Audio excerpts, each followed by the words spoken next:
비싸게 구매한 영양제를 처분했다. 영양제는 자기들끼리 들러붙고 변색되어 있었다. 냄새도 고약하고 어떤 것에는 거뭇거뭇 곰팡이가 쓸었다. 약도 이처럼 방치하면 쓰레기가 된다. 독을 오래 담아두면 더 큰 독이 되어 마음에 구멍을 낸다. 고약한 쓰레기를 방치하면 더 부패하고 썩어 들어간다. 살피는 주인 없는 마음이란 그렇다.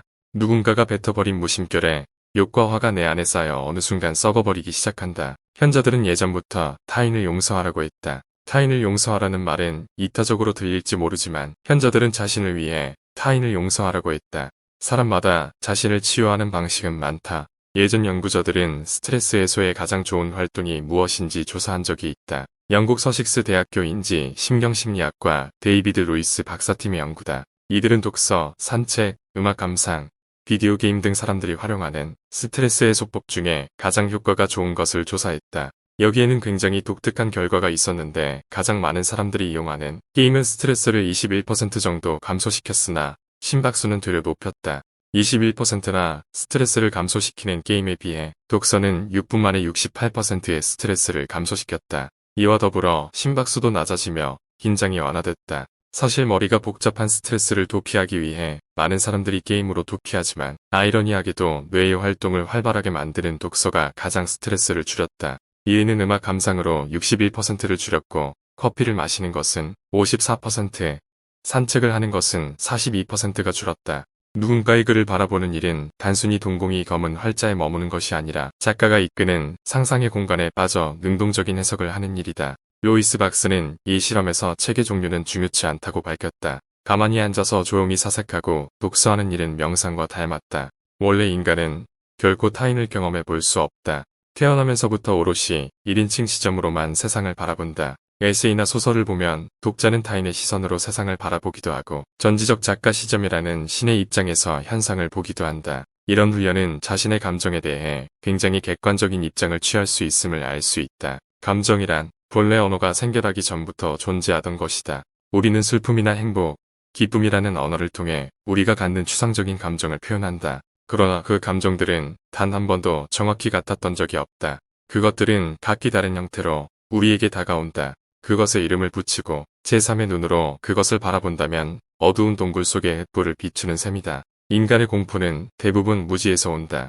영어에서 하루를 뜻하는 단어는 데이이다. 하루, 이틀, 3일처럼 그 하루를 세는 단위를 1데이, EDAYS, 3DAYS로 본다. 서양 사람들은 다시 낮과 밤의 이름을 붙였는데 낮에는 데이라는 이름을 밤에는 나잇라는 이름을 붙였다. 밤을 뜻하는 나잇은 낮듯 떨어지다에 어를 두고 있다.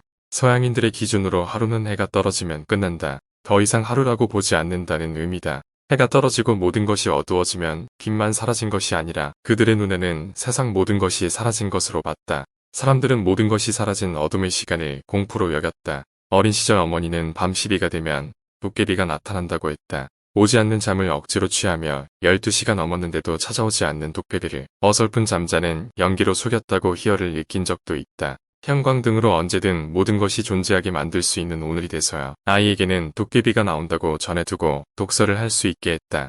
우리의 감정에 이름을 붙이고 그것의 존재를 만드는 것은 불완전한 무지를 아는 영역으로 바꾸는 것이다. 독서는 그것을 가능하게 한다. 살면서 반드시 복수해야만 할 것 같은 존재를 만날 때도 있다. 방식은 중요하지 않으나 머릿속으로 그들을 끄집어내어 자꾸 상기시킨다. 그들은 마치 어제처럼 수년 전부터 찾아와 같은 방식으로 고통을 생산한다. 다시 그들을 바라보자면 그들은 이미 수년 전 일회의 잘못으로 그쳤으나 나는 시도 때도 없이 그를 머릿속으로 불러내어 같은 행동을 반복하게 만들었다. 그 행동은 다시 나를 고통으로 빠뜨렸다. 한 번으로 끝났어야 할 고통이 끊임없이 반복될 때 그것은 상대가 아니라 내가 만든 환영들이라는 사실을 깨달을 수 있다. 최초의 호모사피엔스가 실수로 밟은 개미 한 마리가 있다고 해보자. 그 존재는 지금에 와서 나에게 영향을 끼치지 않는다. 그러나 만약 개미의 입장에서 최초의 호모사피엔스를 악역으로 만들기 위해 수십만 년간 그것을 기록하고 전달한다면 우리는 우리의 조상을 무엇이라고 봐야 할까? 완전한 망각이란 사실상 최고의 복수다. 용서의 의미는 되갚음해주지 않겠다고 모르쇠하거나 더 높은 위치에 올라 상대를 내려보는 것과 다르다.